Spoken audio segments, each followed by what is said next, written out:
Ayun na. Nasa mukha na natin. Nia! Uy, kumusta kayo? Ngayon maglalaro ako ng The Hospital.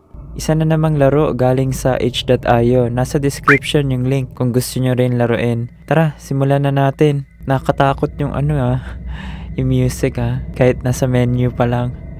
Sige, new game tayo. Best experience with headphones. Lagi naman eh. Naka-headphone ako Ay, adjust yung brightness. Ayos na siguro to.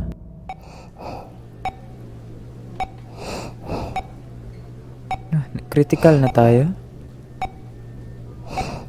When the virus got me, I was hoping I would be among the majority who get only mild symptoms and recover quickly. But my condition grew worse day by day. I checked into this hospital last week, barely able to breathe. I paid a lot to get a private room, and I was lucky they managed to find one. There are no vacant rooms in hospitals across the country as the pandemic wreaks havoc. Baka siya hango sa pangyayari ngayon.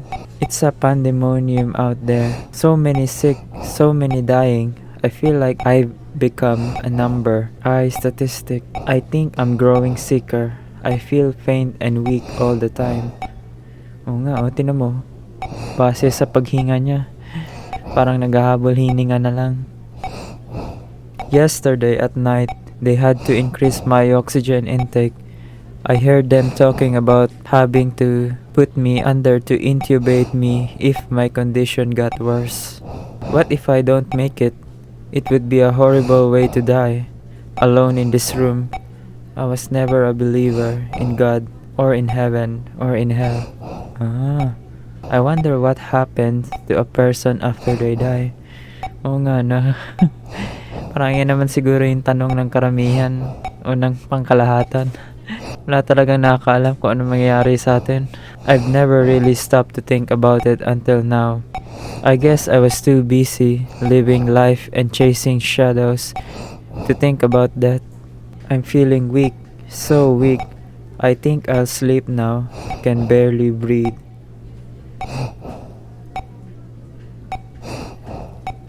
Tulog na. Tapos pagkagising, nasa na tayo? Sa langit. Ilan na kaya yung ligtas points ko? Pasado ba tayo sa langit? Ito na. I'm up? Parang panaginip lang How am I up on my feet? I can't remember getting out of bed. Yan na. Hospital bed, upuan. Anong oras na? Pwede pindutin. The clock doesn't seem to be working. Parang tumigil sa 9. Ewan ko kung gabi o umaga. Paano tumakbo? Ay, bawal ata. The bathroom door appears to be locked. Wala na atang tao. The person out there. Unang-una pa lang nanggugulat na Maybe a doctor. I need to find out what's going on. Visit na doktor yan nanggugulat. Where is everybody? When I checked in here, these corridors were full of activity all day and night, filled with nurses and doctors and patients. Dito katotohanan Sarado.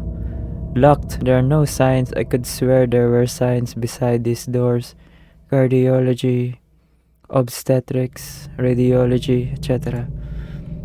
Why are the windows opaque? Can't see a thing through them. Madilim. It's locked. I have no idea where it leads. No signs and the windows are opaque. Ito, inaasahan ko na talaga. Marami siguro jump scare dito. Saan na tayo? Ito, bukas ba? Locked. That's odd. There are no rooms number on the door. I'm pretty sure I'd seen room numbers when I checked in. Oo nga Wala nang mga number sa pinto. Ito, sarado rin. Sarado. Ito, sarado rin siguro. sealed just like the others. Grabe, pinagpapawisan na yung kamay ko. Kasi mala pa lang no? The nurse station. When I checked in here, struggling to breathe, there were two hurried but kindly nurses sitting behind this desk, answering calls, filing papers, welcoming patients. They sure had their hands full. Ngayon wala na. Hindi nga to katotohanan. No luck. Didn't these doors open out to a lobby with elevators? That would have been my way out, except it looks like I can't leave this way. I should probably find another way out.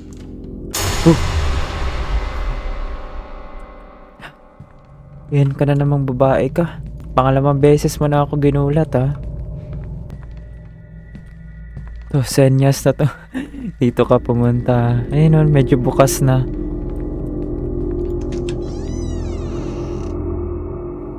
Sino ba yung babaeng yan? Siguro ako yun. No. Sarado. Sarado.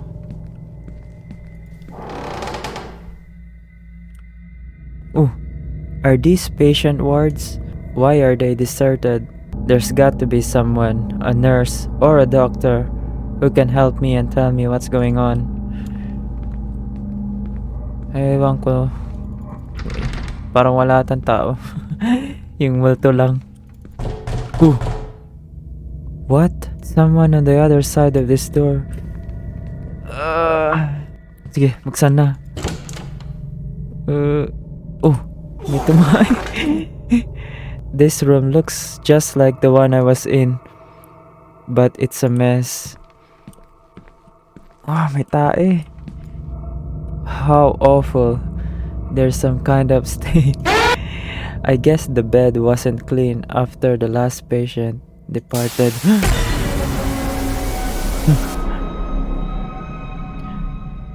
That figure. Buisit kayo. The sound came from out there. Tama na. Okay, buksan ko na. That figure I saw on the TV, it reminded me of... No, can't be. I must be imagining things. Maybe that's what this whole thing is. Some lucid dream I'm having while my body lies in some kind of coma. Oo nga, no? Baka na-coma na siya. Tama na.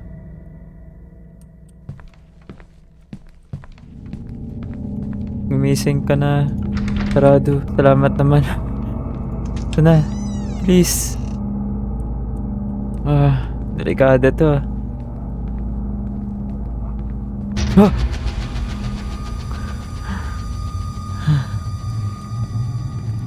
Leche. Lakas ng tunog. Ikaw babae ka? Tumahimik. Parang magkakamukha lang lahat, no? Sarado. Ito, may bukas. Sino nandyan? Wala. May katawan dun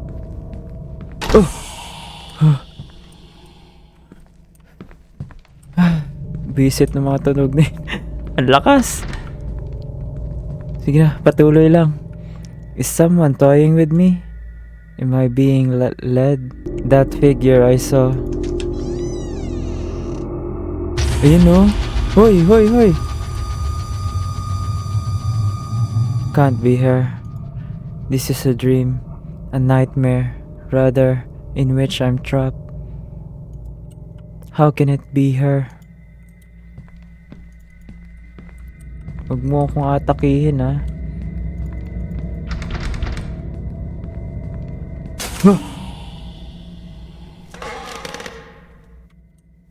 Visit kayo.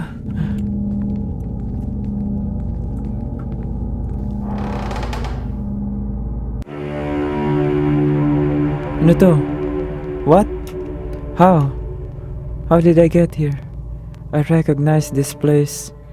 The furniture, and the way they're arranged. This looks like the apartment where we used to live, except everything looks abandoned and gone to rot. There's something on the table there. Ano yun?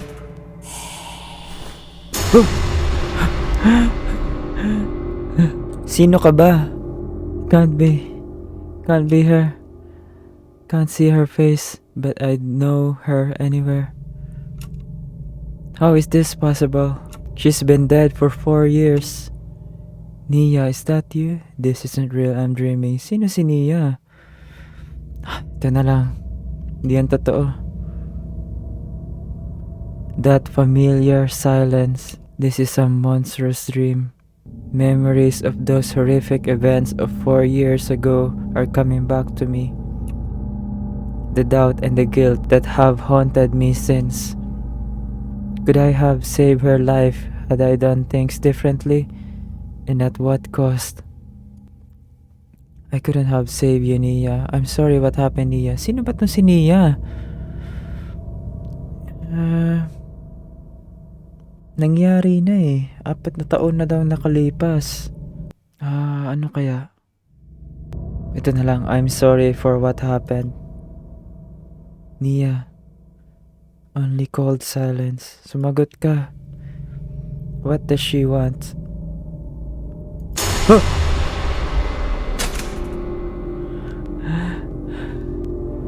Nia? Am I going crazy? Or is this some fever dream seated by my past while my body lies wasting away on a hospital bed? Sino ka ba, Nia? Kapatid ko ba? O ano? Ito yung picture? Photo. Nia? I remember this picture we had taken out by the beach just after yet another bitter fight. She was just 24, but by then she had already begun to show increasingly frightening signs of the mental illness that would later consume her. Erratic, violent shifts in temperament, brooding silence, fixed stares, an obsession with my whereabouts, self-harm. Baka asawa niya. I tried to get her to get help. She refused. When it was clear she was becoming a danger to both of us, I ended our relationship. Siguro nga. And then it got worse. A lot worse. The phone calls, the stalking, the threats.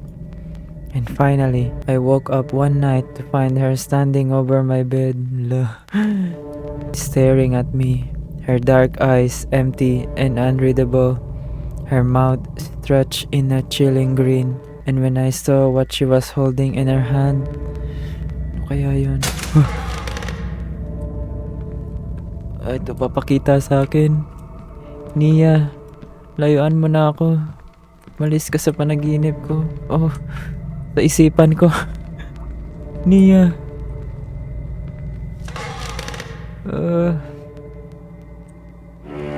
Nag-iba na. What is this place? Yung hospital. Kaso mukha na abandonado. Sarado. Nia. Layuan mo na ako. Hala, ito na naman. May katawan. Nia. Ikaw ba yan? Sarado. Nia. Corpse. Who would abandon a dead body here? The stench here is terrible. I should move on. Huwag mo kong habulin, ha? Corpse. Sarado. Bilis.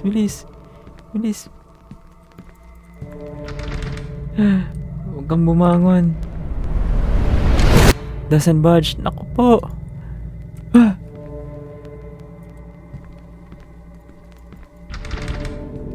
Naku. Talagang ito talaga. Ay nako, nagtitripan lang ata tayo She's doing this. I don't know how. She's toying with me. I must find a way out of this nightmare. Let's check Buisit ka, Nia. Kaya pagtripan mo na lang ako, ha? Ang daming katawan. Tumahimik. Nia. Harapin ko to. Kahit di ako makatakbo. Bilis, bilis, bilis, bilis. Bilis. Huwag kang lilingon, huwag kang lilingon. Huwag kang lilingon. Huwag kang lilingon. Wala naman eh. Loko mo lang ako. Ito na naman. Ito na naman malakas na tunog. Nia. Nia. Umalis ka. Layuan mo ako.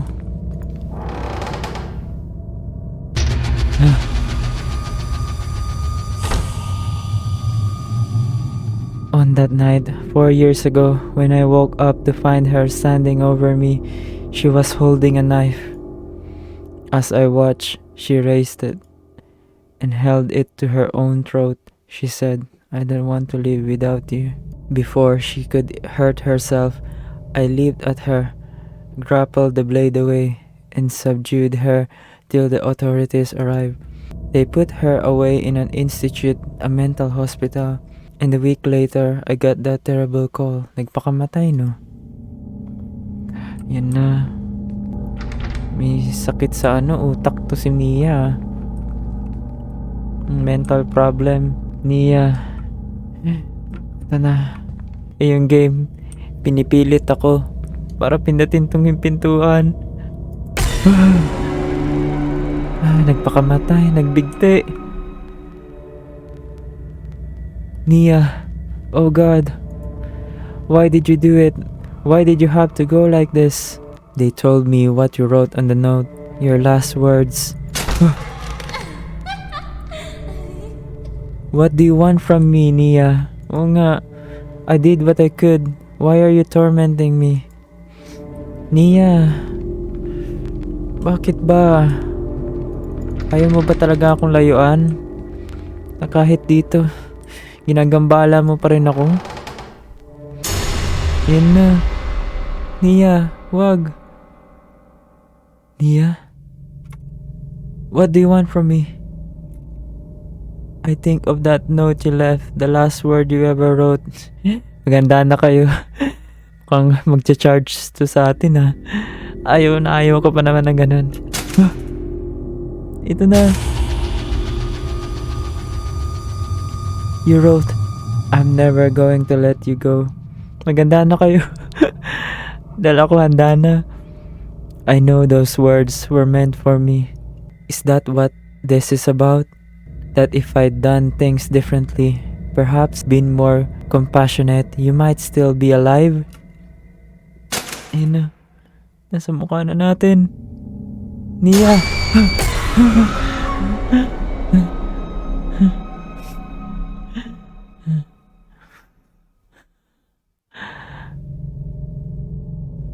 Oh, ano na? I'm back in my room? How did I get here? Nia. Mukhang hindi pa ata. The bed I was lying on, fighting for my life. Am I well? Am I well, or am I still trapped in this nightmare? Kung base sa naririnig kong tunog, mukhang hindi pa tayo mukhang nasa bangungot pa rin tayo. Ito na. Do I dare to go out there? What will I find? A bustling hospital? Smiling faces tell me I'm better and I can go home? Or shadowy halls haunted by my past?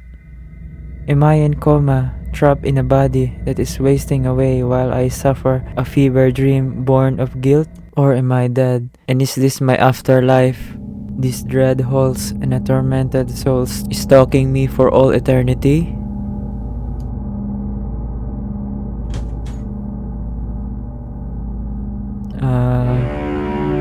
Tapos na. Kala ko gugulatin na naman tayo.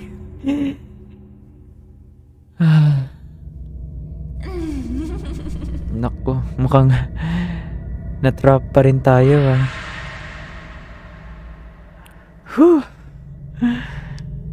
Doon na nga nagtatapos yung laro. Maikli lang pala siya, no? Akala ko aabot na mga kalahating oras na ganun. Para sa horror game, ha? Maganda siya. Kaso nga lang, puro nga lang jump scare. Halos nagulat ako sa lahat ng jump scare eh. Pero dahil doon naging mas masaya yung game. Sana nagustuhan niyo yung video na ito at huwag niyo kalimutang mag-like at mag-subscribe. Salamat sa panonood.